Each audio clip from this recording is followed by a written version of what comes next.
Bismillahirrahmanirrahim. Assalamualaikum warahmatullahi wabarakatuh. Innal hamdalillah nahmaduhu wa nasta'inuhu wa nastaghfiruh wa na'udzu billah min shururi anfusina wa min sayyiati a'malina. Man yahdihillahu fala mudhillalah wa may yudlil fala hadiyalah. Wa asyhadu an la ilaha illallah wahdahu la syarikalah wa asyhadu anna Muhammadan abduhu wa rasuluh, amma ba'd. Kita melanjutkan pembacaan buku ini, teman-teman sekalian. Di pertemuan yang lampau kita sampai di halaman berapa? 80? Beneran tak? Sekarang 81. Sekarang 84. Ya.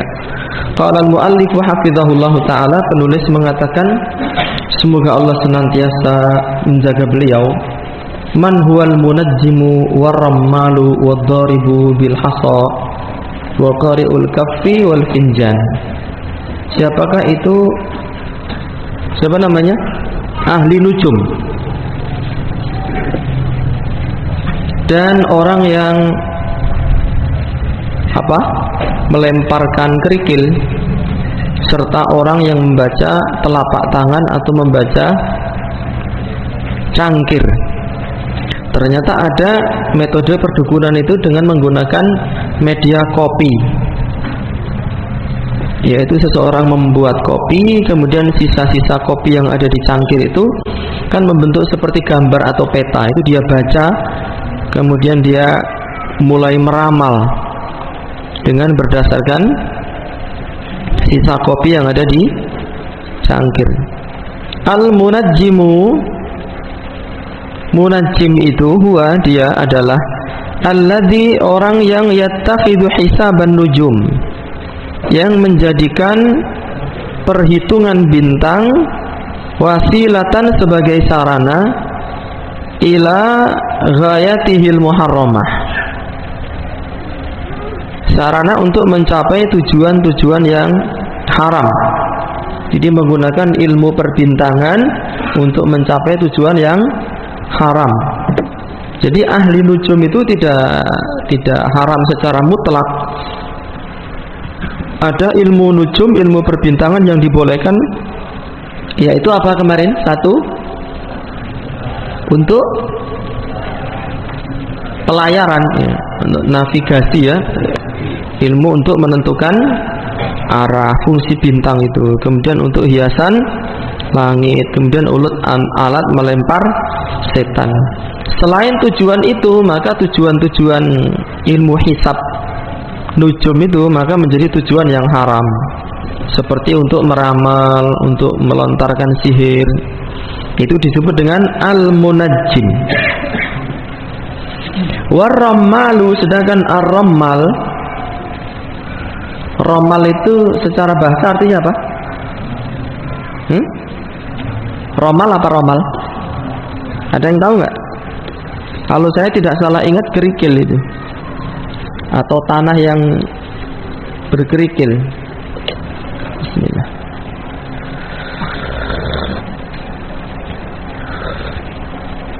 Ramal itu alladzi yakhuttu fil ard, orang yang menggambar di atas bumi, ala ramli, di atas kerikil, yadda'i bihi ilmal ghaib, yang dengannya dia mengklaim ilmu gaib. Yang suka gambar-gambar di tanah itu loh, membuat raja. Itu definisi ramal itu disebutkan di catatan kaki, dia terambil dari kitab Al-Mafatih fi syarhil masabih. Adapun wadharibu bil hasa huwa alladhi yadribu hasatan ala ukhra wa yudahrijuha zaiman ittila'ahu 'alal ghaibi bidzalik. Nama al-hasa, hasa itu tongkat, ya. Kok tongkat toh? Kalau tongkat itu asa, afwan. Innal jibala minal hasa, sesungguhnya gunung itu terbuat dari kerikil-kerikil yang kecil.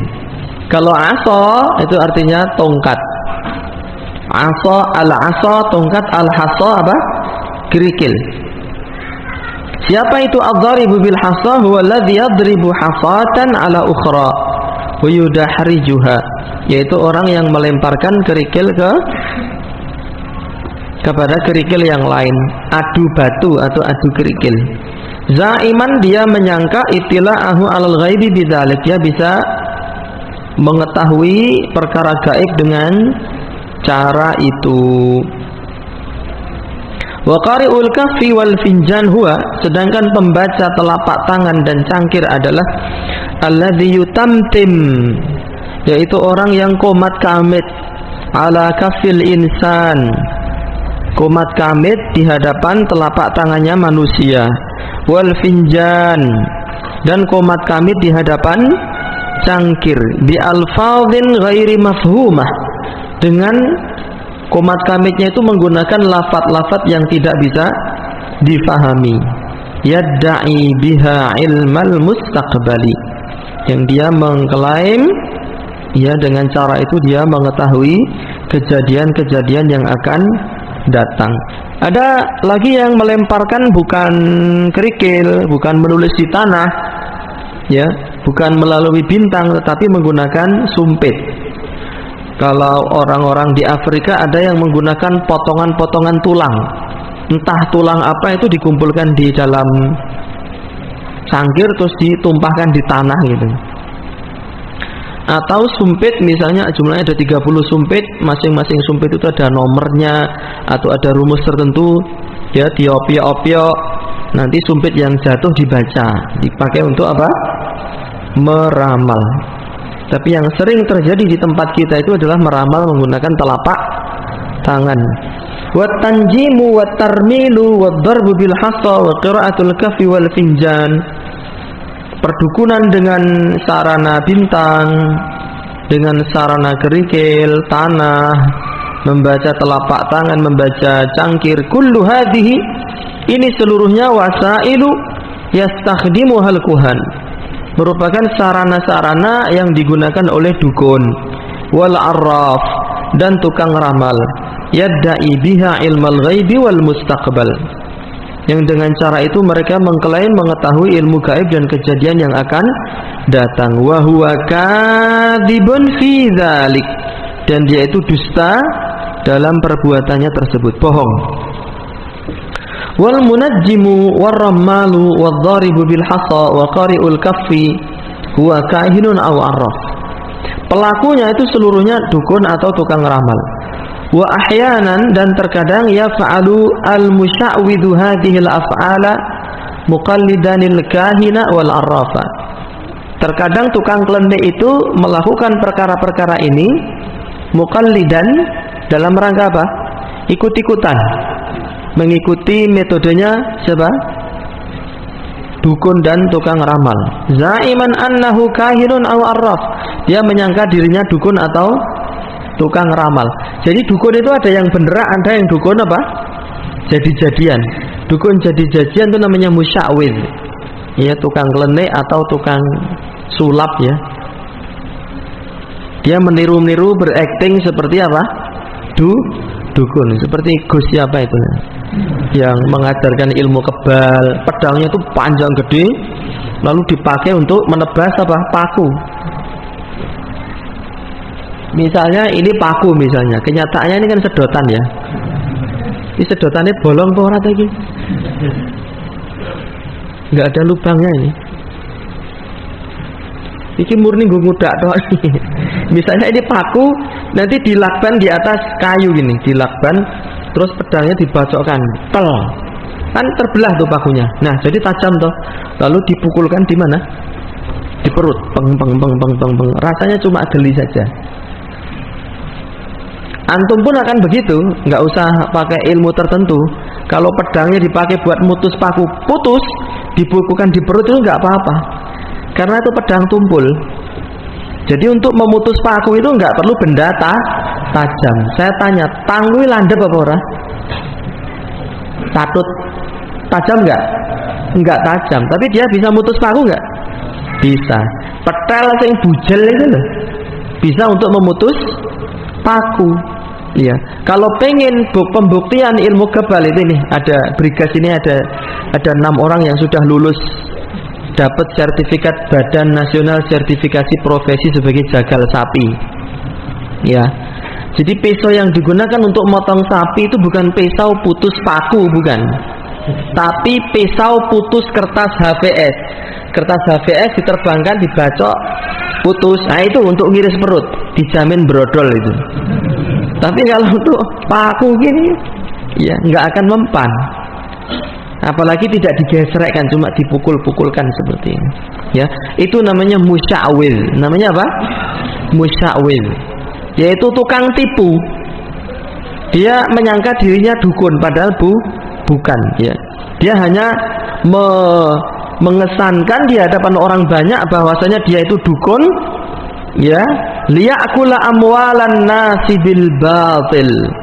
Dalam rangka untuk memakan harta manusia dengan cara-cara batil. Nuwun sewu ya, acara mediumisasi itu musya'wid itu, Pak.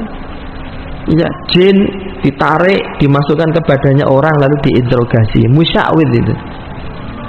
Menarik pusaka dari gaib, dari alam gaib ditarik. Wah, dapat keris, dapat. Itu musya'wid. Itu keris, itu jimat, itu sudah ditanam sama dia, sama temennya dia. Lalu dia acting dorong-dorongan secara gaib ya, padahal ya orang yang dorong itu. Tarik-tarikan, dorong-dorongan kayak bocah anak-anak kecil itu yang sedang main tenaga dalam itu. Itu musya'wil, itu bohong. Kalau antum percaya itu, kesian antum. Percuma antum sekolah tinggi-tinggi, ditipu sama orang-orang seperti itu. Makanya dokter membuat ya sayembara, pemilik ilmu kebal yang tidak mempan disuntik akan dikasih 100 juta. Sampai sekarang nggak ada yang datang. Man huwal musya'widu? Siapakah al-musya'wid? Al-musya'widu huwa alladhi yadda'i annahu sahirun aw kahinun wa huwa kadhibun fi dzalika. Al-musya'wid itu orang yang mengklaim ngaku-ngaku jadi tukang sihir atau jadi dukun, padahal dia nggak bisa apa? Nggak bisa menyihir. Dia hanya ikut-ikutan kayak di TV-TV ini. Wa huwa kadzibun fi dzalik, padahal dia dusta. Jadi kalau ada ustadz KW, dukun KW itu juga ada. Dan wallahu taala alam ya, dari pengamatan saya itu mayoritas dukun-dukun yang ada di tempat kita ini mayoritasnya adalah apa? KW. KW itu singkatannya apa tuh? Saya juga nggak ngerti ya. Singkatan KW itu palsu. Itu. Mengklaim bisa melompati rumah. Wah, aku nek gelem melompati omah iki iso lembok jajal. Melompati omah piye carane? Ya, omah doro ya. Paguban itu loh. Wa qasduhu, tujuan dia mengklaim sebagai dukun, ngaku-ngaku sebagai dukun, ngaku-ngaku sebagai tukang sihir, akhdhu amwalin nasi bil kadzibi alaihim, yaitu untuk mengambil harta manusia dengan cara menipu mereka. Bi annahu ya'malu sihra, bahwasanya dia itu apa namanya? melakukan apa? Sihir, padahal enggak. Ada itu di Jember, dukun KW itu. Ya bikin konten di YouTube, mediumisasi, lalu bertarung dengan tukang-tukang sihir, tukang-tukang dukun. Padahal tukang dukun, tukang sihir yang dia kalahkan itu temannya dia. Beneran itu, namanya Gus Idris. Tahu nggak antum? Golek ono, wah akeh gue video nih. Dan dia sudah ditangkap oleh polisi. Kenapa? Karena dia berakting ditembak, des, keluar darahnya. Setelah itu diusap gini, sembuh lagi, terus dia bertarung dengan dukunnya. Nah itu terus dicari sama polisi, kok bedil itu nomor seri pelurunya mana gitu. Ada izinnya nggak bedilnya itu? Setelah ditanya ternyata itu hanya konten bohongan. Ngono ku sing percaya wakeh tenan iki cah. Iki sing teko rene nang sing nonton gitu ayuan. Naudzubillahi min zalik. Bohong. Dan naudzubillah min zalik, ada orang itu yang jelas-jelas dia dibohongi, diterangkan sisi kebohongannya, nekat bahwasanya itu tidak bohong. Nekat dia meyakini itu tidak bohong. Kayak Saya itu punya tetangga. Punya tetangga anak SMP yang suka nakut-nakutin tetangganya gitu. Terus si anak SMP ini kalau pulang dari main jam 11 malam, ya, sebelum pulang itu dia mampir ke jendela tetangganya terus tertawa gitu. Jam setengah 12 malam loh itu. Di kampung itu sepi, nggak ada penerangan, nggak ada cahaya. Paginya si pemilik rumah itu cerita ke warga kampung, "Kowe membengi krungu ning kuntilanak. Nang endi ning sanding omahku tenan suarane banter tenan. Kowe iki gur si fulan bocah iki ora ya beda suarane." Diceluk, "Kowe rene oleh. Kowe membengi guyu ning kene." "Nggih," ngene. "Ora ya nek guyune bocah iki beda nek kuntilanak sing membengi kuwi asli." Jelas-jelas pelakunya sudah ngaku, yang jadi korban ngotot. Dan banyak masyarakat kita seperti itu, membela konten-konten klenik di YouTube, di TV. Ora itu asli, itu asli. Asli kok ngendi? Asli dobole. Ya, para penganut mazhab dobolodon. Ngono dipercaya. Terus bangsa kita mau majunya kapan kalau masih percaya dengan hal-hal seperti itu? Dukun itu ada, tetapi para pengaku dukun jauh lebih banyak. Itu yang disebut dengan apa? Musya'wil, ya. Sering diartikan tukang sulap, ya, karena memang dia menipu dengan trik-trik tertentu. Ya, tukang sulap.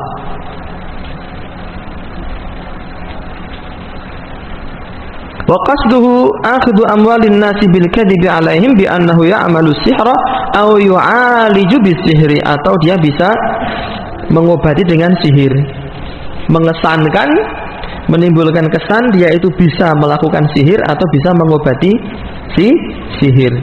Aw ya'lamul mustaqbala, atau dia mengesankan dirinya sebagai orang yang bisa mengetahui kejadian yang akan datang. Wa huwa laisa kadzalik, dan dia tidak seperti itu. Wala yusinu dzalikal fi'la, dan dia juga tidak bisa melakukan apa? Ilmu sihir. Wa innama yuqallidu fi'lahum, tetapi hanya meniru apa? Meniru perbuatannya saja, meniru aktingnya saja. Wa yushabihu harakatihim, dan menyerupai gerakan-gerakan tukang sihir. Wala yajuzul ityanu ilaihi fa huwa rajulun kadzabun, dan tidak boleh datang kepada orang seperti ini karena dia lelaki pendusta. Jadi tukang sihir itu dia murtad, ya, keluar dari agama Islam. Tapi kalau tukang tipu murtad enggak, tapi dia melakukan dosa besar karena menipu manusia untuk mendapatkan duit dengan cara-cara haram. Al-farqu bainas sahiri wal kahini wal arrafi wal musya'widi. Perbedaan antara tukang sihir, dukun, tukang ramal, dan musya'wid, yaitu tukang klenik, ya, tukang tipu tadi. As-sahiru huwa, atau pesulap. As-sahiru huwa, tukang sihir itu adalah alladzi ya'malu sihra, orang yang mengamalkan ilmu sihir. Fayu'athiru bi'iznillah fil mashuri, sehingga bisa memberikan efek dan pengaruh atas izin Allah pada diri orang yang disihir. Itu memang ada, tukang sihir seperti itu ada. Cuma di era sekarang manusia itu terbelah menjadi beberapa kelompok. Satu, tidak mempercayai sihir dan tukang sihir. Yang kedua, orang yang beriman terhadap hal-hal gaib, di antaranya adalah sihir dan tukang sihir. Yang ketiga, orang yang kebablasan di dalam mempercayai sihir dan tukang sihir, sampai-sampai meyakini sihir itu bisa merubah manusia menjadi hewan, sampai-sampai meyakini dukun-dukun yang palsu itu dianggapnya sebagai tukang sihir apa? Beneran gitu. Itu kebablasan. Ini orang paling dungu ini. Yang satu nggak percaya sama sekali dengan sihir dan ilmu sihir, nggak ada, itu murni halusinasi. Ini dia juga keliru, sesat, karena dia mendustakan ayat-ayat Allah dan sabda Nabi Sallallahu Alaihi Wasallam. Nah, orang pengikut sunnah Rasulullah, ahli sunnati wal jamaah, mereka beriman kepada hal gaib. Alladzina yu'minuna bil ghaibi, orang-orang yang beriman terhadap hal gaib. Kegaiban apa yang diimani? Kegaiban yang diterangkan oleh ayat dan hadis. Adapun kegaiban yang bermuncul dari cerita-cerita orang, dia nggak mau percaya, maka dia menjadi orang yang pertengahan antara yang menolak dengan orang yang ekstrim di dalam meyakini. Wa ammal kahinu, adapun dukun, fahuwa alladhi yadda'i ma'rifata ma sayakunu fi zamanil mustaqbali. Adapun dukun, dia itu orang yang mengklaim mengetahui ma sayakun, apa-apa yang akan terjadi fi zamanil mustaqbal, di era, di masa yang akan datang. Ka'an yukhbira bi anna fulanan sayamutu ba'da syahrain, seperti dia mengabarkan bahwasanya si fulan akan mati setelah 2 bulan. Tapi ada dokter mengatakan itu, dia dukun apa enggak? Enggak, karena dokter mengatakan itu si fulan itu insya Allah bertahannya 2 bulan 3 bulan. Itu berdasarkan apa? Studi ilmiah, ya, saturasi, detak jantung, kemudian tingkat kesadaran, tetek bengek. Dia yang tahu berdasarkan ilmu medis yang dia pelajari. Secara normal orang dengan kondisi seperti ini tidak akan bisa bertahan lebih dari 2 bulan. Tapi itu prediksi itu. Dan dia bukan dukun, karena dia belajar, kuliah Pak, bayar larang, terus mengadakan eksperimen. Nek dukun enggak ya, baca mantra tok komat kamit, oh iki uripmu kali rong sasi gitu. Instan sekali, nggak pernah sekolah dia. Itu pun prediksi ilmiah dari dokter pun banyak yang meleset. Saya punya kenalan banyak para ikhwan yang sudah diprediksi usianya tidak akan sampai 2 tahun, malah sampai sekarang malah punya anak lagi, ya, padahal itu vonis itu sekitar tahun 2012-2013 dan orangnya sehat sampai sekarang, ya, terkena sakit jantung koroner. Ikhwan yang lain divonis nggak akan lebih dari 3 tahun sampai sekarang urip. Ikhwan yang lain nggak divonis malah disi. Ada nggak seperti itu? Itu ngelak wanci gigi mongso ya. Ya begitulah kehidupan dunia. Ada yang sudah sakitan terus itu. Opnam bolak-balik malah awet raja mak. Itu ada yang orang sehat, ya pemain bola, sikile ini loh, betisnya ini metrekol. Karena apa? Lari-lari terus, badannya atletis. Capeng ini di tengah lapang tahu-tahu ambruk gitu, meninggal dunia. Ada nggak itu? Ada, rekaman videonya juga ada. Ada lagi bala ngamuk, dobleng, mati, bablas, gitu. Itulah kematian, tidak bisa diprediksi oleh manusia maupun jin. Wal arrafu, sedangkan al-arraf itu tukang sok tahu. Wa huwa alladhi yadda'i ma'rifatal umuril waqi'ah al-mughayyabah 'anil absari wa laysat al-mustaqbaliyata. Apa al-arraf, si sok tahu ini? Dia adalah orang yang yadda'i, mengklaim ma'rifatal umur al-waqi'ah al-mughayyabah, mengklaim mengetahui perkara-perkara yang terjadi secara gaib, yang tidak bisa dideteksi oleh mata-mata biasa. Walaisatil mustaqbaliyah, tetapi perkara ini tidak berkaitan dengan kejadian yang akan datang. Misalnya antum pergi ke orang tidak pintar ya, lalu orang tidak pintar nengok, tanya ke antum, ada apa mas? Badan saya greges-greges, mbah, terutama kalau malam hari. Waduh, sampean yang wetenge sampean wis ketempelan teluh brojo kuwi mas. Ya, itu namanya apa? Arraf, karena dia tidak meramalkan kejadian yang akan datang, tapi dia menampilkan diri sebagai orang yang sok tahu terhadap perkara-perkara gaib yang tidak bisa dijangkau oleh mata manusia. Itu arraf, seperti itu. Ka'an yukhbira bi anna fulan al-an fi sayyaratihi wa huwa fi baladin akhar wa la yadda'il umura al-mustaqbaliyata. Seperti mengabarkan bahwasanya si fulan sekarang itu sedang berada di dalam mobil, padahal dia, si fulan itu berada di negeri yang lain, di luar negeri. Dia mengatakan si fulan saat ini sedang ada di dalam mobil. Wala yada'il umur al-mustaqbal, dan dia tidak mengklaim, tidak meramalkan perkara-perkara yang akan datang. Gitu. Sok tahu terhadap perkara gaib yang tidak bisa dijangkau oleh mata, tetapi tidak meramalkan kejadian di masa yang akan datang. Itu namanya apa? Arraf. Kalau dukun, dia meramal kejadian-kejadian yang akan datang. Itu dukun. Kalau sahir, tukang santet. Wa ammal musya'widu, adapun musya'wid, fahuwa kadibun la ya'rifu sihra walal kihanata. Musya'wid itu tukang tipu itu, dia adalah pendusta yang tidak mengerti ilmu sihir, tidak mengerti ilmu perdukunan, walal arrafah, dan tidak mengerti ilmu apa? Untuk mendeteksi perkara-perkara apa? Gaib. Seperti arraf itu misalnya mengatakan, lho Mas, di pojok masjid lho, kowe nek tuyul lho nek nggon son pojokan kae lho, enek telu tuyule kae. Terus nek nggon burune ustaz kuwi enek wewe.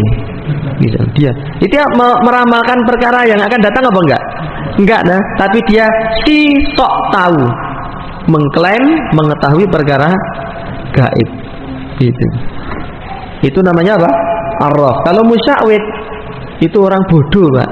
Orang nggak ngerti apa-apa, cuma pengen ngeksis, pengen menipu, akhirnya menipu-nipu apa?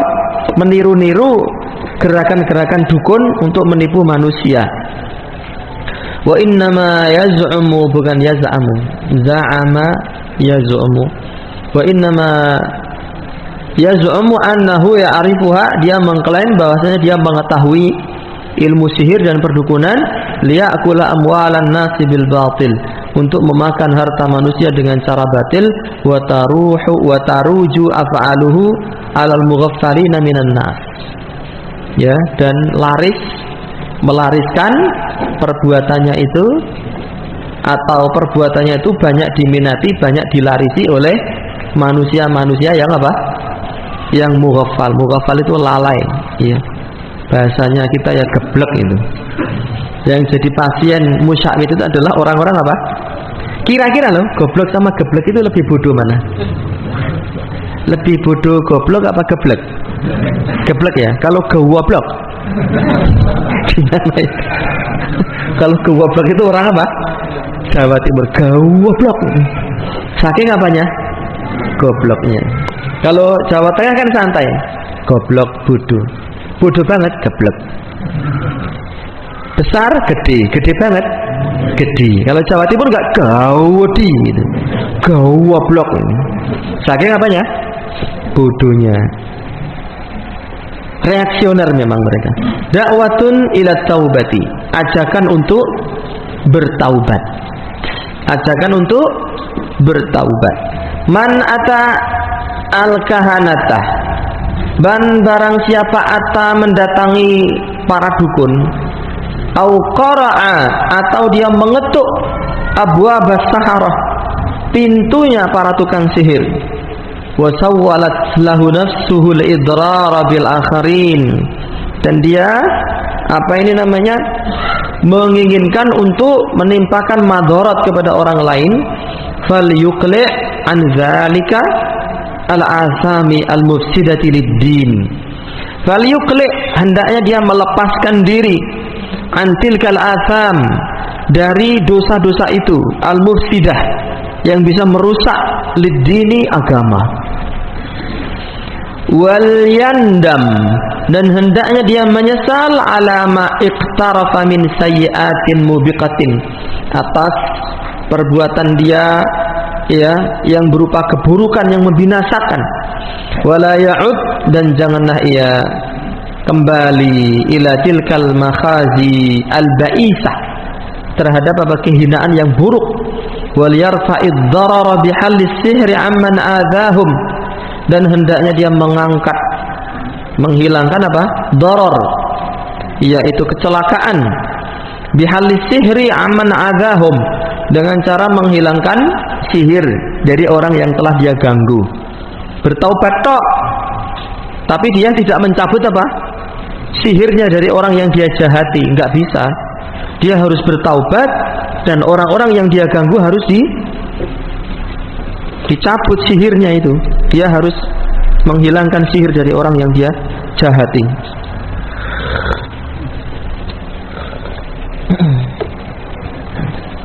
Wal yukbil, dan hendaknya dia Allah, ya yukbil itu apa namanya, bersegera menuju Allah Subhanahu wa ta'ala, bitaubati, dengan cara taubat, nasuhin, taubat nasuha, min jurmin azim, dari kejahatan yang besar, wal yuksir minat taubati wal istighfar, dan hendaknya memperbanyak bertaubat dan memperbanyak beristighfar, wa nawafilil ibadat, dan memperbanyak amal-amal ibadah, amal-amal soleh, dan memperbanyak amal soleh itu teman-teman sekalian. Ini sekalian saya ngiklan ya, butuh cara cerdas. Jadi kalau teman-teman dulu pernah menjadi dukun dan pernah menjadi pasien dukun, alhamdulillah kita ini sudah sering ketemu dengan jamaah pengajian yang mantan dukun maupun mantan pasiennya dukun maupun mantan pelaku pesugihan, ya, dan mereka berhenti. Tapi anehnya orang yang belum berhenti itu caci makinya luar biasa, Pak. Kita ini sudah ketemu dengan ratusan orang jamaah mantan perokok, itu mantan apa? Perokok. Tapi yang belum berhenti merokok hari ini caci makiannya, Pak, entek amek kurang bol. Saya itu dicocot-cocot nih loh. Beneran itu. Aku ya wis kono, enggak apa-apa, los ya. Dibajing-bajing ke, goblok-goblok ke, ya. Padahal rokok itu negara menghimbau untuk meninggalkan, agama menghimbau untuk meninggalkan. Kemudian apa lagi? Tenaga medis, seluruh dokter itu, Pak, kecuali dokter-dokter weng, itu pun karena oknum perilaku pribadi dan tidak mewakili ilmu kedokterannya, sepakat mereka. Kemudian dalil-dalil agama, ayat, pating tiri, hadits tiri, itu mental karena orang sudah mengikuti hawa nafsu. Demikian pula perdukunan, tukang-tukang tipu itu marah mereka. Tapi itu sudah menjadi sunnatullah. Antum berdakwah mengangkat bendera tauhid, para pelaku kesyirikan mesti akan murka, nesu kan? Antum berdakwah ngajak orang sholat, orang-orang nggak sholat akan nesu. Antum berdakwah dengan penuh cinta, kasih sayang, orang yang merokok antum ajak untuk berhenti demi kemaslahatan dia, kebaikan dia, dia marah, Pak, nesu, dan itu sudah sunnatullah. Tapi apakah kita berhenti dari proyek kebaikan ini? Al-jawabu la. Sebagaimana Nabi, ya, seandainya mereka meletakkan matahari di tangan kananku, kata Nabi, dan rembulan di tangan kiriku, agar aku berhenti berdakwah, saya tidak akan berhenti sampai saya mati di atas jalan ini, atau Allah memberikan apa? Kemenangan. Itu mental seorang apa?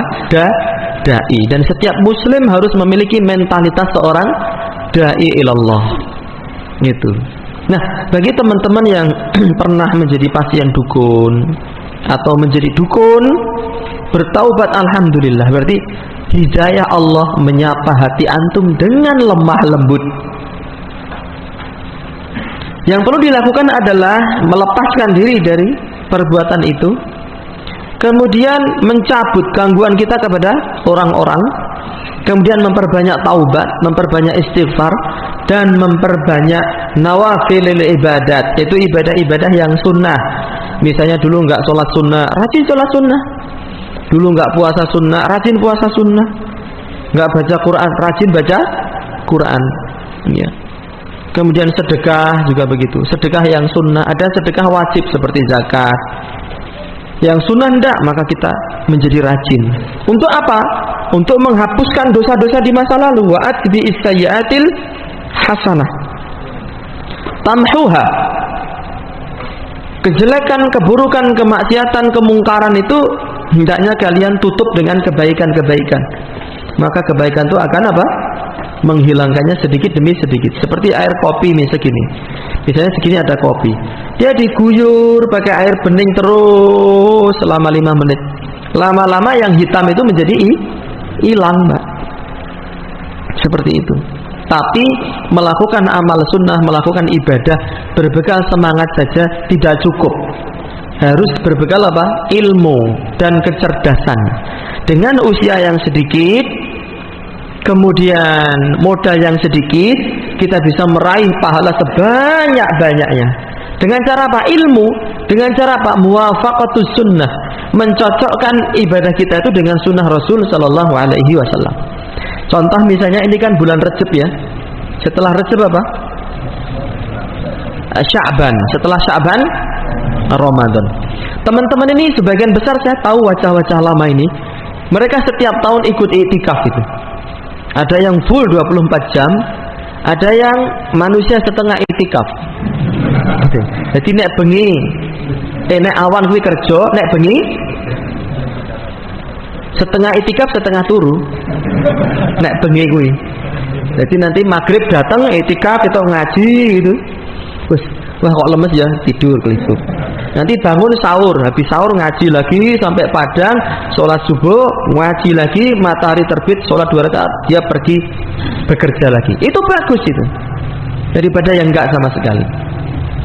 Nah, yang iktikaf 24 jam, kira-kira ini dia bisa khatam berapa kali selama 10 hari? Kira-kira. Jika dia ngebut terus-terusan, berapa kali bisa khatam baca Quran? Kira-kira. Dora tahu iktikaf saja.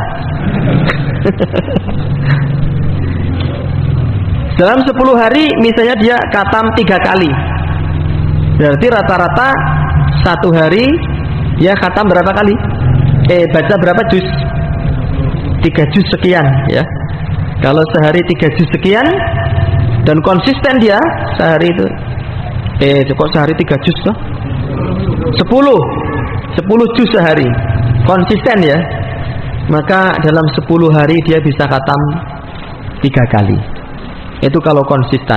Wis, yang saya alami ya, deyek luar biasa itu. Ya, sehari semalam bisa membaca 10 juz Quran, itu sudah deyek dan harus disiplin luar biasa. Karena itikaf itu juga ada gangguan nih, pisan rasa ngantuk ya. Yang kedua, syahwat untuk ngobrol sama sesama peserta itikaf. Ya, hanya orang-orang tertentu yang mampu sehari itu bisa membaca 10 juz, 10 hari dia bisa khatam 3 kali. Taruhlah kita bisa khatam 3 kali. Ya pahala kita ya 3 kali itu khatam itu. Disertai dengan sholat sunnahnya. Tapi ada tapinya. Kalau antum membantu memberi jatah makan, buka dan sahur bagi seluruh peserta itikaf itu, antum ikut, jatah sahur, jatah bukanya saya nanggung, maka pahala seluruh peserta itikaf itu dibiukkan semua kepada antum. Itu cara cerdas apa cara bodoh kira-kira? Ngukup, tahu ngukup? Digaruk semua pahala orang-orang yang itikaf itu, digaruk semua, antum borong semua. Ya, misalnya satu orang ada yang khatam 3 kali, ada yang khatam sekali, ada yang khatam 2 kali, minimalnya ada yang khatam sekali. Pesertanya ada 70 orang. Berarti ke 70 orang itu dalam waktu 10 hari. Di total ya, 70 orang itu berarti dia khatam misalnya 100 kali. 100 kali khatam Al-Quran itu dibiuk semua kepada antum. Kalau antum ikut serta dalam apa? Proyek apa?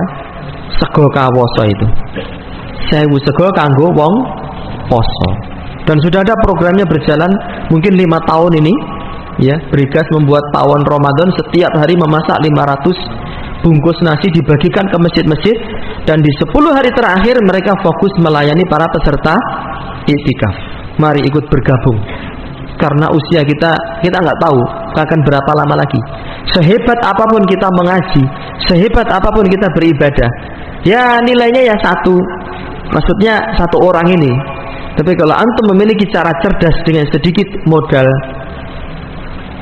mungkin selama ini antum tidak pernah melakukan itu, kemudian Allah Ta'ala memberikan taufik, memberikan hidayah, bismillah, uang yang saya keluarkan inilah yang akan menjadi milik saya kelak di akhirat. Misalnya saya menanggung misalnya 50 persen dari semua kebutuhan yang ada. Ini orang-orang yang beruntung. Orang diberikan taufik oleh Allah, dengan cara cerdas dia bisa memborong pahala sebanyak-banyaknya. Dan itu salah satu cara untuk mengikis kesalahan, kemungkaran dan perbuatan dosa di masa silam. Alhamdulillah. Sehingga Islam ini agama yang mudah, agama yang penuh kasih sayang, penuh rahmat bagi orang-orang yang mau duduk bersimpuh di majelis ilmu dan mengamalkan ilmu yang dia pelajari. Qala subhanahu wa ta'ala, Allah ta'ala mengatakan, wa inni laghaffarun liman taba wa aman wa amila salihah tsumma ihtada. Wa inni, sesungguhnya aku laghaffarun, maha memberi ampunan, liman taba, bagi orang-orang yang bertaubat, wa aman, dan beriman, wa amila salihah, serta beramal saleh, tsumma ihtada, dan dia berusaha untuk mencari jalan hidayah. Hidayah itu dicari, jangan menyandarkan diri dengan takdir saat ingin mendapatkan hidayah. Sudah biarkan saja saya ini bermaksiat, oh coba ganggu aku, malah gerisanan aku ini. Nanti kalau Allah memberikan hidayah kepada saya, nanti saya akan berhenti sendiri kalau memang Allah memberikan apa? Hidayah. Nah, ini ucapan seperti tidak boleh, karena dalilnya memerintahkan kita untuk mencari dan mengupayakan, memperjuangkan apa? Hidayah itu. Carilah hidayah. Jangan nunggu nek omah wis aku tak mendem bae, tak konsisten di dalam kemendeman ini. Nanti kalau Allah menurunkan hidayah, yakin saya berhenti sendiri. Dalilnya kan man yahdihillahu fala mudhillalah. Barang siapa diberi hidayah, tidak ada yang bisa menyesatkannya. Dalil itu benar, tapi kalau dipakai untuk melegalkan perbuatan maksiat berdalil dengan takdir, itu menjadi sesat dan keliru. Tapi hidayah itu diupayakan, sebagaimana kita juga mengupayakan rezeki. Kita kan berupaya nyari rezeki, kita juga berupaya mencari ilmu. Demikian pula keimanan, tauhid, akidah, hidayah, itu semuanya butuh perjuangan. Dan hidup di dunia ini adalah negeri untuk berjuang, bukan untuk berleha-leha. Ya, kita nanti sesekali berleha-leha nggak apa-apa, penat, ya iktikaf penat. Ya. Dan Islam itu bukan agama kerahiban ya. Kalau ingin mendekatkan diri kepada Allah harus meninggal dunia secara totalitas. Tidak. Tapi Islam mensyariatkan iktikaf, yaitu qat'ul ala'iq 'anil khala'iq li khidmatil khaliq. Memutus hubungan dengan makhluk. Memutus hubungan dengan makhluk dalam rangka memfokuskan diri beribadah kepada Allah Subhanahu wa ta'ala. 10 hari saja. Kalau enggak ya wong ini tok. Antum tetap bekerja malam hari itikaf. Ya. Itu pun juga godaannya besar, Pak, Mas. Karena 10 hari Ramadan itu justru syahwat untuk berbelanja, untuk main, untuk reuni, ketemu dengan sanak saudara, handai taulan, itu sangat besar. Dan 10 hari itikaf itu endingnya diakhiri dengan malam apa? Takbiran. Teman-teman antum yang pulang kampung dari Jakarta, dari Amerika neng kampung, bejaya neng kita ora ketok, kangen aku 5 tahun ora ketemu. Wong takbiran rame, do persiapan kerja bakti kok ora ketok ning ndi wonge. Aku lagi itikaf dul mulia rene. Wah, aku lu suwe pengen ketemu karo kowe, nanti jajan ning warung apung ya to, karo ngobrol malam-malam. Wah, sadu jos. Ustaz kula nyuni jenrin nggih Ustaz. Minggat to kono aku. Apalagi istrinya, piye Mas iki awake dhewe kowe? Munjung ya. Tahu munjung? Munjung itu bagus enggak? Bagus, saling memberi hadiah di hari raya bagus. Tapi lo belonjone itu biasanya 10 hari terakhir itu. Sirup, meneh, gula, teh, kopi, wafer, astor, kelompoknya jadi sidi, dipontok-pontok, bikin 10, diberikan ke sanak kerabatnya. Itu biasanya repot belonjanya pas apa? 10 hari terakhir. Makanya nasihat anak kepada antum, jadi lelaki itu jangan suka rempong. Wong lanang kok bodoh mikir kelambi anyar itu. Rasa wong lanang iki lawas wae. Kelambi ini lawasan ora masalah. Sing anyar anak bojo ora masalah. Antum merasa tuku kelambi anyar. Saya tuh nggak pernah ruwet kalau lebaran itu apa? Mikirkan beli baju. Nggak pernah saya mikir beli baju. Paling yang minta baju ya anak-anak, istri gitu. Ya, laki ki los bae. Sarungnya ngepir-ngepir sithik los. Memiliki daya pegah sithik. Wah, saya belum beli baju saat ini, saya pulang dulu. Ya wis kono. Ya. Atau bisa disiasati toh, belinya sebelum masuk Ramadan. Wah, Ustaz angsare beda. Suasananya itu nek wis sebelum Ramadan ini pas hari H wis ora anyar meneh. Kuwi setan kuwi sing gilih lambene menungso kuwi. Yang gede rata ungkur ya anyar terus kok, tapi beda Ustaz rasane tetepan Ustaz. Karep mudul lah gitu. Ana ngira apa ngono kuwi. Teko rene kita ilangnya. Walamma taba saharatu Fir'aun. Ini antum perhatikan ini. Walamma tatkala taba telah taubat saharatu Fir'aun, para tukang sihirnya Fir'aun, wa amanu bi rabbihim, dan dia beriman kepada Rabbnya mereka. Ini tukang-tukang sihir ini iman loh. Setelah menyaksikan ular mereka ditelan oleh tongkatnya Nabi Musa. Mereka kan tukang sihir. Mereka bisa membedakan ini ular asli apa ular palsu. Ular yang saya bikin ini palsu ini. Ini hakikatnya tetap tongkat, hakikatnya tetap tali. Tetapi tongkatnya Musa ini benar-benar menjadi ular yang real, yang asli pakai shot. Mereka ngerti. Gak mungkin Musa punya kelebihan seperti, gak mungkin. Sehebat apapun sihirnya dia, gak mungkin dia bisa menciptakan ular yang asli. Ini pasti datangnya dari sang penguasa alam semesta. Maka mereka jatuh tersungkur sujud. Kami beriman kepada Rabbnya Musa dan Harun. Faqabilallahu taubatahum. Allah Subhanahu wa taala menerima taubat mereka. Wa rafa'a darajatahum, dan Allah angkat derajat mereka. Wa kanu min atba'i Musa alaihi salam, dan mereka menjadi pengikutnya Nabi Musa. Fasluk sabilat taibin, maka tempuhlah jalan orang-orang yang bertaubat. Wa iyyaka wa tariqal ba'isin, dan jauhilah oleh kalian jalannya orang-orang yang apa? Binasa, orang-orang yang rendah. Minas saharati wal musya'widhin, dari kalangan tukang sihir dan tukang tipu. Tapi taubat mereka benar-benar dibuktikan. Saat Fir'aun mengatakan, kok kalian malah jadi pengikutnya Musa? Kalau begitu aku akan menghukum kalian dengan cara disalib di atas batang pohon kurma, dan aku akan potong tangan dan kaki kalian secara silang. Apakah para tukang sihir Fir'aun ini mundur? Dia tidak mundur. Dia mempertahankan akidahnya, mempertahankan keimanan dan taubatnya meskipun nyawa taruhannya. Dibunuh, dipotong tangannya secara silang, dibunuh lalu disalib di atas pokok pohon kurma. Nas'alullah, kita memohon kepada Allah Ta'ala, an yahmiyal muslimin, agar Allah menjaga kaum muslimin min amalis saharatil mufsidin, dari perbuatan tukang sihir yang rusak. Wa an yufarrija kuraba mashurihin, dan agar Allah Subhanahu wa Ta'ala memberikan jalan keluar kesulitan ya bagi orang-orang yang disihir. Wa an yuhlifa lahu khairan, dan agar Allah memberikan ganti kepada para korban sihir itu dengan kebaikan, aufar min musibatihi, yang lebih besar, yang lebih banyak daripada musibah yang menimpa mereka.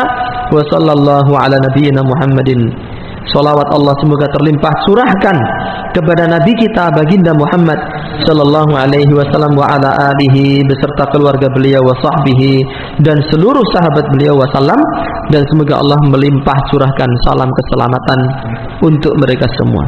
Itu yang bisa dibacakan. Sisa waktu yang ada sebagaimana yang sudah-sudah kita pakai untuk membaca pertanyaan. Antum libur kuliah apa gimana Mas Adit? Libur? Lama sekali nggak lihat antum ini. Apakah di Kajiteko ada semacam biru jodoh atau mak comblang yang menghubungkan antara ikhwan dan akhwat yang belum menikah? Untuk sementara ini belum ya, tetapi omongan untuk membuat program itu sudah ada ya. Kita sudah mulai omon-omon ya. Tapi realisasinya belum ya. Pak Ustadz nonton berita cah yo ben ora itu wong liwat kok, saya tuh nggak cari-cari ya, lewat sendiri tuh. Wah, kok eneng iki ya.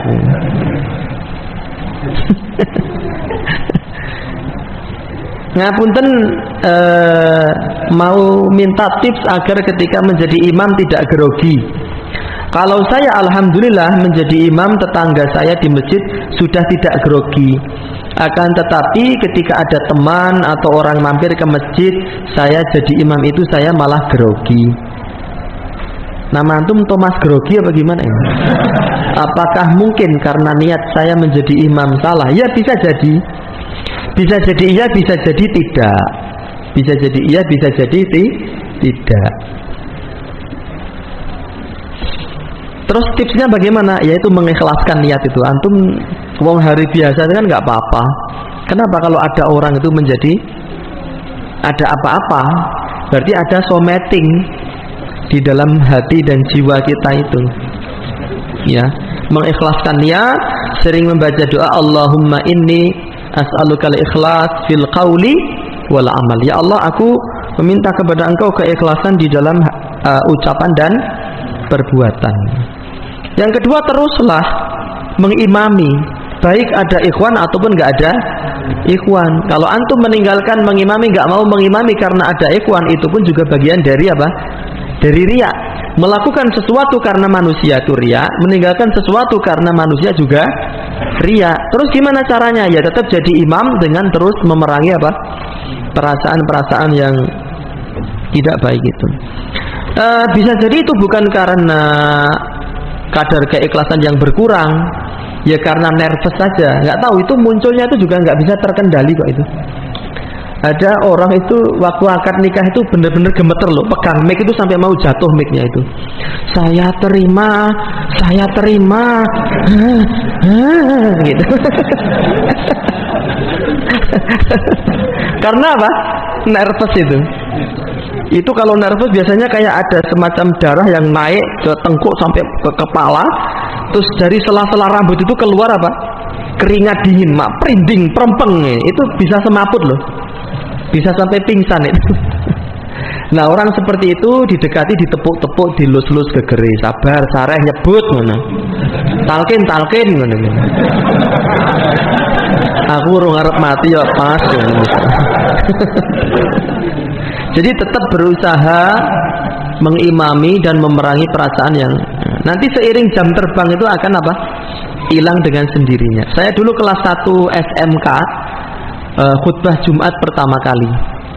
Kelas 1 SMK hadir di masjid di Klaten sana. Pak guru agamanya nggak ada, guru-guru mata pelajaran yang lain nggak ada yang berani jadi khotib, jamaah ditawari nggak ada yang berani jadi khotib. Lalu saya didorong teman saya untuk jadi khotib. Wah, saya maju jadi khotib pertama kali. Berarti usia berapa itu? Usia 1 SMK itu usia berapa? 16 tahun. Ya, 16 tahun. Karena saya lulus SMK 18 tahun. Itu juga tahu-tahu assalamualaikum warahmatullah, duduk itu, pas duduk itu tangan kaki saya itu getar dengan sendirinya, Pak. Getar gini ping sakit. Aduh, tangan lagi itu getar sendiri gini. Jadi muadzin azan itu saya di balik mimbar ya. Jadi ada sisi keuntungannya juga kalau mimbarnya tertutup itu. Jadi sikile ngewel itu, posisi saya pakai seragam putih abu-abu itu, getar tangan saya. Wah, piye iki kok cah? Ya Allah. Tapi alhamdulillah meskipun ngomongnya agak getar gitu, bisa saya selesaikan itu. Apa tanda-tanda jin yang diruqyah itu mati atau terbakar? Karena bacaan ruqyah kita. Kata para peruqyah, kata mereka, kalau saya memang bukan peruqyah, itu ada doa tertentu yang kita niatkan, kemudian membaca ayat tertentu yang kita niatkan sebagai sarana untuk apa namanya, screening. Tahu screening nggak? Screening itu apa? Untuk mendeteksi apa scanning apa screening namanya. Jadi kayak di scan set iki ada yang demit sing manggon yang gini apa ora kayak gitu itu. Iya. Kalau ayat ini dibaca kemudian antum berniat berdoa kepada Allah Subhanahu wa taala ya. Untuk menampakkan jin yang masih bersembunyi di situ. Setelah dibaca kok ternyata masih ada efeknya, berarti memang dia hanya apa? Ngumpet, pura-pura mati, pura-pura terbakar, tapi aslinya masih ngumpet. Lah ini kasus yang sering kali apa? Tidak dipahami oleh para praktisi ruqyah. Dia sudah baca, aduh kebakar aku, terus diam gini. Nah, wis metu, rampung berarti. Padahal dia enggak. Atau yang mati itu cuma satu, sementara kawan-kawannya masih banyak. Jujur Pak, makanya berurusan dengan jin ini ruwet Pak, asli. Makanya saya enggak mau. Ruqyah itu saya enggak mau. Karena ruwet. Ya, kita sudah meruqyah 1 jam, temanku masih 5.000, aduh ya Allah. Padahal kita kan ngurusi anak, istri, goleke pakan wedhus barang ini. Ngurusi wong sitok iki, apalagi yang diruqyah ra gelem salat. Ngeruqyah ngantek ndomble ya percuma kalau orangnya tidak mau salat. Gitu. Jadi caranya gitu, berdoa kepada Allah, ya Allah tunjukkan kalau memang di dalam diri orang ini masih ada jin yang bersembunyi, tunjukkanlah dia. Antum bisa baca misalnya aina matakunu ya'ti bikumullahu jami'an innallaha ala kulli syai'in qadir. Seperti itu. Nah, terkadang jin itu dia itu pengen keluar dari badannya orang ini. Ya dipaksa kayak apa, dia tuh pengen keluar. Tapi kenapa enggak keluar? Enggak bisa keluar. Kenapa? Karena dia ditanam, diikat oleh tukang sihir di dalam badan orang ini.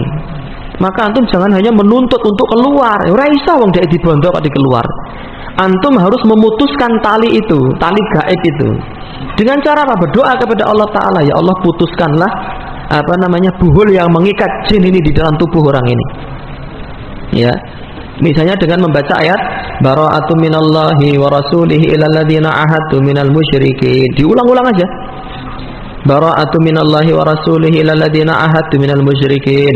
Allah berlepas diri dari, dan Allah dan Rasulnya berlepas diri dari perjanjian yang kamu ikat dengan orang-orang musyrikin. Itu artinya. Itu surat apa? Taubah. Ya. Antum baca ayat ini diulang-ulang dengan niat apa? Memutuskan tali buhul yang mengikat jin ini di dalam tubuh si pasien. Ya, nanti terus ditanya, sudah putus kan? Kalau sudah putus, sekarang kamu pergi keluar. Ya, teman-temannya diajak keluar semua, gitu. Kadang itu di ruqyah sampai, aduh keluar kamu, aku nggak bisa, bohong kamu. Memang beneran nggak bisa dia, kok bohong gitu. Dia terikat. Maka seorang praktisi itu harus apa? Memiliki apa? Kepekaan ya. Kalau memang dia takut, dia masuk Islam takut karena pengen dihajar sama jin-jin kafir yang lain, antum kasih tahu dia, doktrin dia, kamu masuk Islam, lalu ajari ayat kursi. Nanti kalau kamu diganggu sama jin-jin kafir, baca ayat kursi, mereka akan kebakar semua. Gitu, dikasih tahu gitu. Wallahu ta'ala alam. Apakah setan tahu apa yang di pikiran hati manusia? Tidak bisa tahu. Saya tegaskan dengan kekuatan yang pasti dan kepastian yang kuat, setan tidak tahu apa yang ada di pikiran apa? Manusia. Setan hanya mendeteksi sebagaimana manusia mendeteksi. Nek ngomongin ini biasanya ngapusi ya. Ngomongnya terbata-bata, ya tidak lancar, ya tolak-tolak, wedi, berarti dia bohong. Setan hanya mendeteksi kayak gitu. Adapun apa yang ada di dalam batin tidak tahu dia. Jin tidak bisa mengetahui perkara gaib. Di antara dalilnya apa? Jin tidak tahu wafatnya Nabi Sulaiman.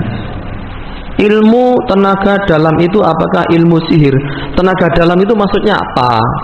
Kalau gerak peristaltik, antum jempalik gandul kepalanya di bawah tapi masih bisa menelan bakso, itu kan tenaga dalam. Itu namanya apa? Gaya peristaltik apa namanya?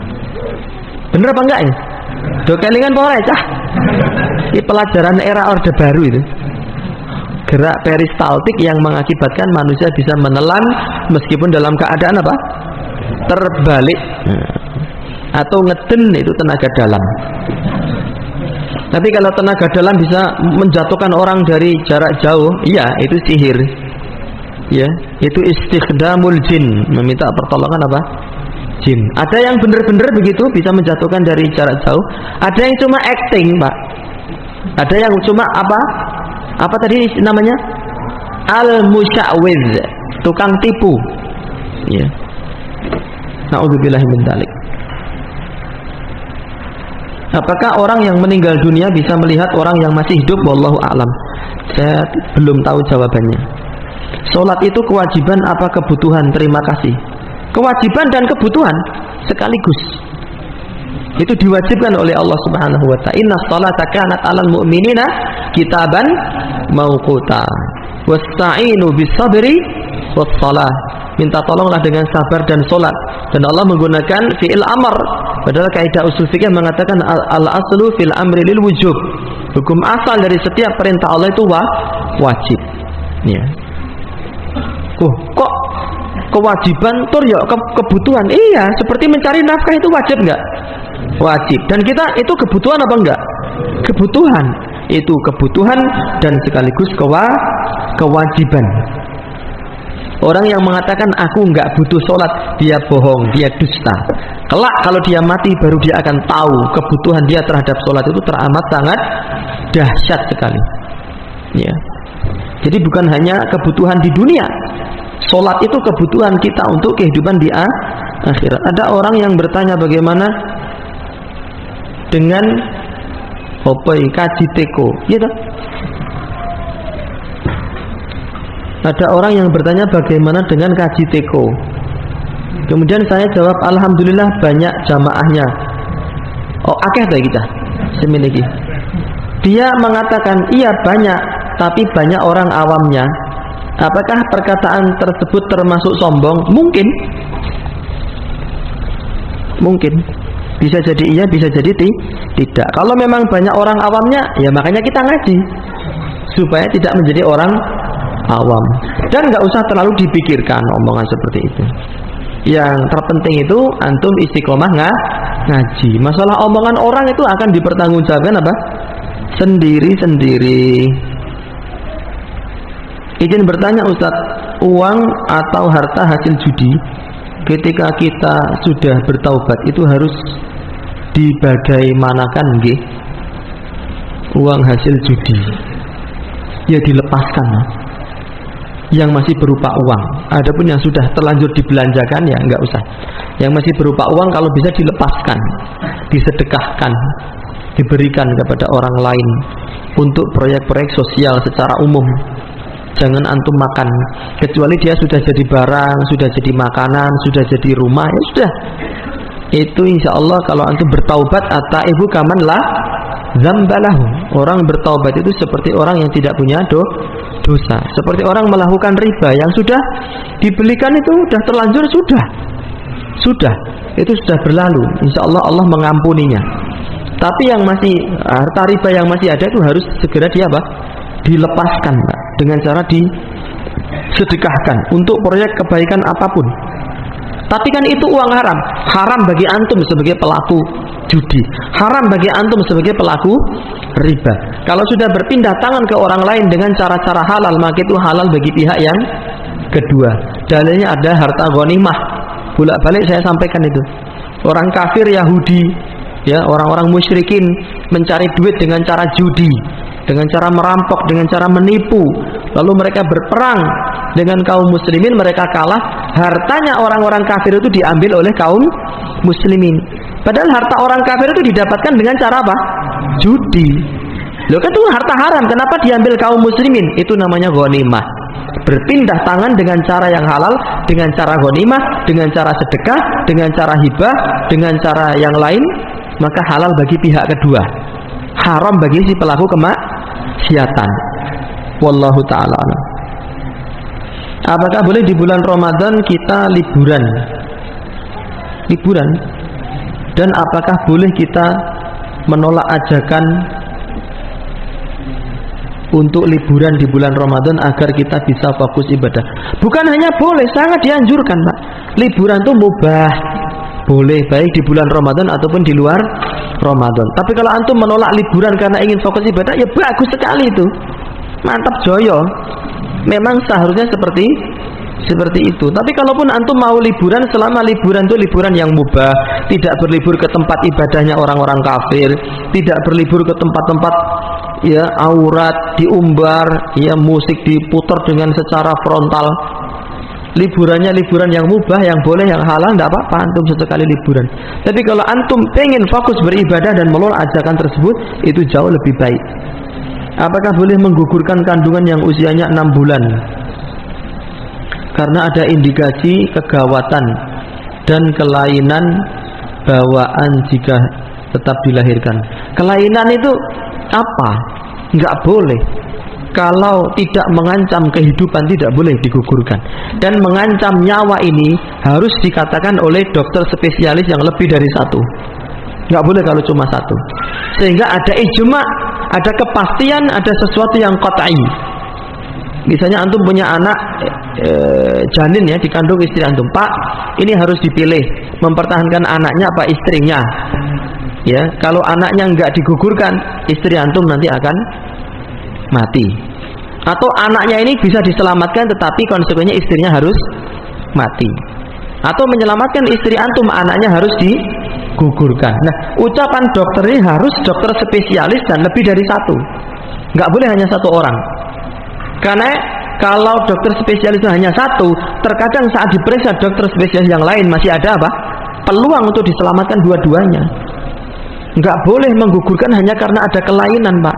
Saya tuh ada kelainan, Pak, kurang ganteng ya.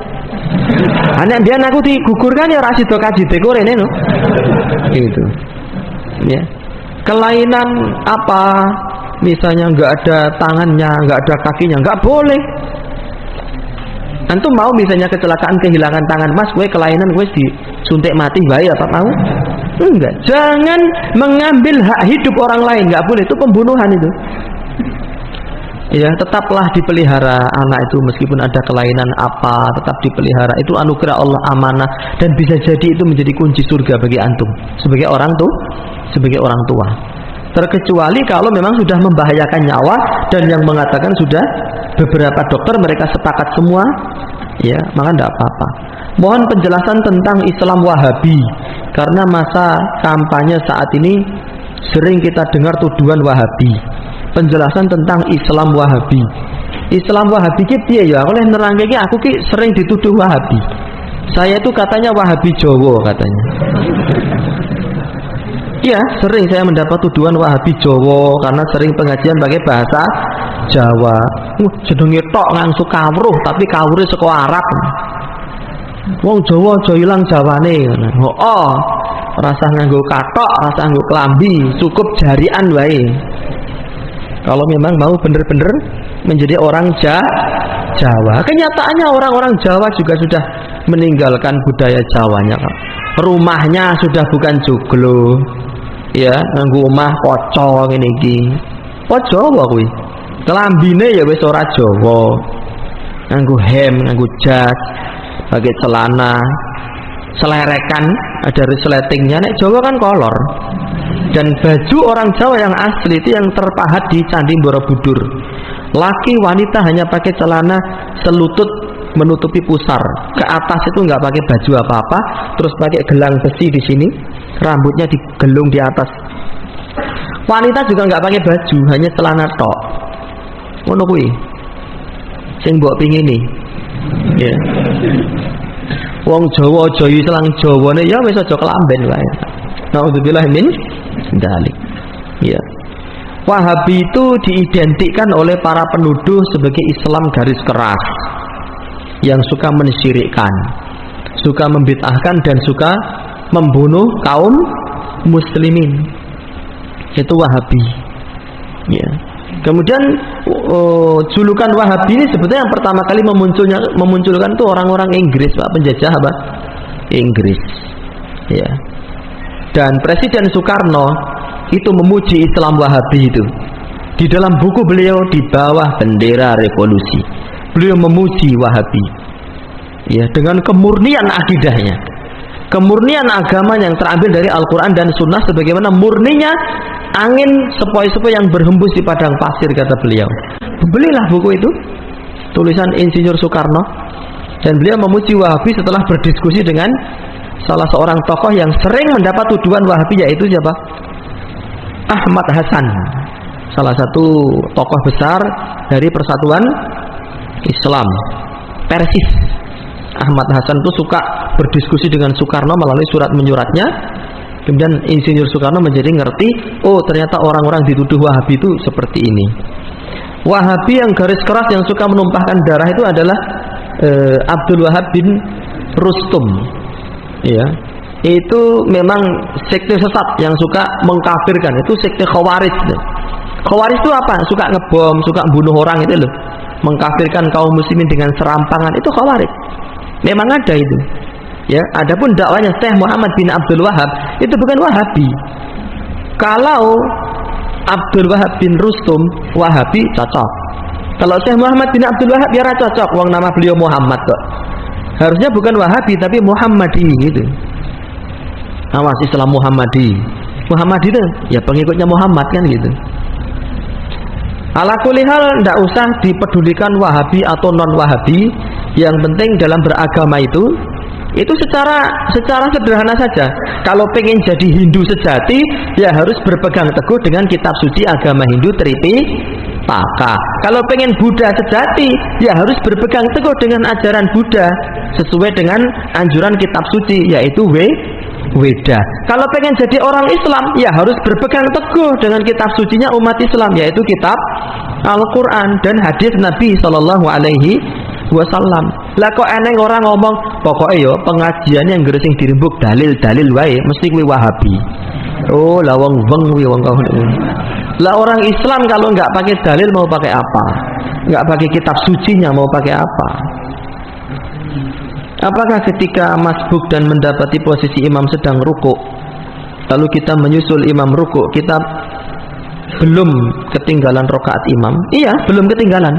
Dalilnya mana? Sabda Nabi Sallallahu Alaihi Wasallam, man, barang siapa adrakar ruku'a, bisa mendapatkan ruku' ma'al imam, bersamaan dengan imam, qabla an yarfa'al imamu ra'sahu, sebelum imam mengangkat kepalanya bangkit dari ruku', faqad adrakar raka'ah, maka dia telah mendapatkan rakaat itu. Ini hadis membahas tentang apa? Rakaat. Yang mengatakan oh enggak bisa, itu belum dapat satu rakaat. Dalilnya mana? Karena Nabi mengatakan la salata liman lam yaqra bi Fatihatil kitab. Tidak ada salat bagi orang yang tidak baca Fatihah kan gitu.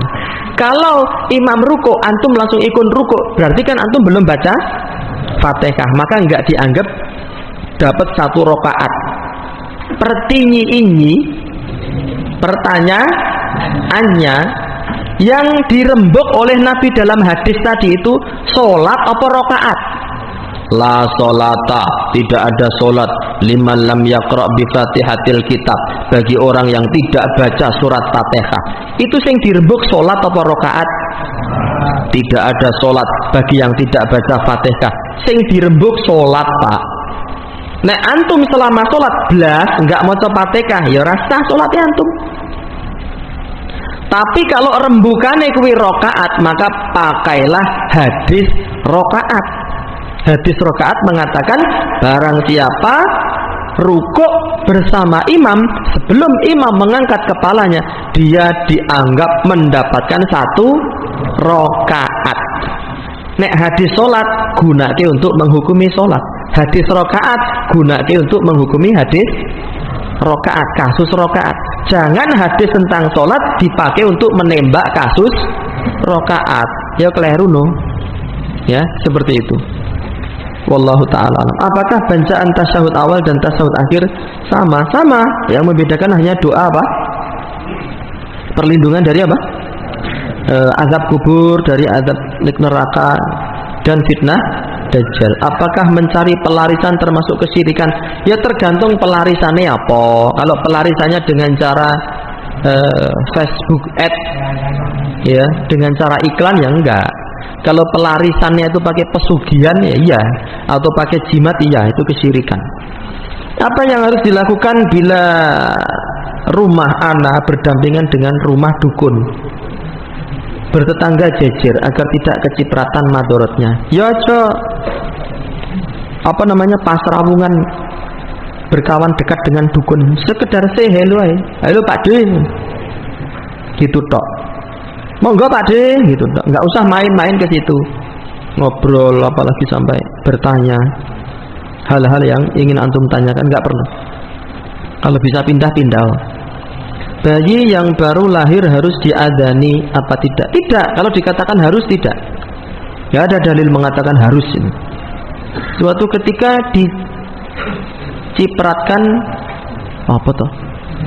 diciptakan Nabi Adam, lalu dikumpulkan semua ciptaan Allah, malaikat, iblis, dan makhluk ciptaan Allah lainnya. Dikisahkan semua ciptaan Allah itu disuruh bersujud pada Nabi Adam. Semua makmur, tunduk, patuh kepada perintah Allah Ta'ala. Semua makhluk makmur. Tetapi kenapa iblis tidak mau bersujud kepada Nabi Adam? Padahal yang menyuruh Allah Ta'ala. Lihat takon karo iblis kan. Sebelumnya iblis juga adalah makhluk yang taat beribadah kepada Allah. Pertanyaan saya, siapakah yang menghasut iblis? Sedangkan dia adalah rajanya setan. Apakah iblis dihasut setan?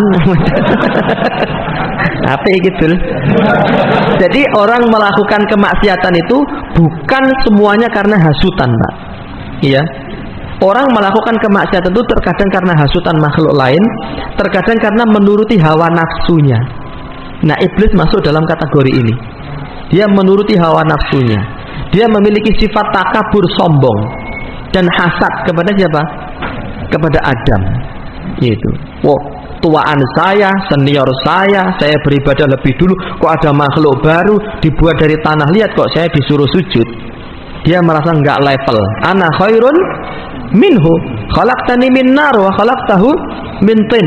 Engkau ciptakan dari api, engkau ciptakan Adam dari tanah. Masa saya suruh sujud? Sorry ya, gitu. Ya nggak mau itu. Jadi bukan karena iblis dihasut setan, wong dia tuh rajanya setan, dia pentolannya setan. Dialah yang menghasut para setan itu dia. Tapi dia melakukan kemaksiatan bukan karena dihasut, tapi karena menuruti hawa nafsu dan karena sifat hasad yang bersemayam di dalam dirinya. Wallahu ta'ala alam bisawab. Itu saja yang bisa disampaikan. Wallahu ta'ala alam. Wassallallahu ala nabiyyina Muhammadin wa alihi wa sahbihi wa sallam wa akhiru da'wana alhamdulillahi rabbil alamin. Untuk kitab baru yang akan kita baca, akan kita kaji setelah ini, nanti akan diberitahukan ya di grup Kaji Tiko, insyaallah. Saya sendiri belum bisa memastikan kitab apa itu. Doorpress ini, doorpress apa ini? Ya ada hadiah 2. Ya betul Mas, kaos apa Mas? Ada doorpress 2 istimewa ya kayaknya nih, yang berbeda bentuk. Pertanyaannya adalah perbedaan antara al-arraf dengan al-kahin. Silahkan. Ya antum ini. Kan sing angkat tangan kok ya.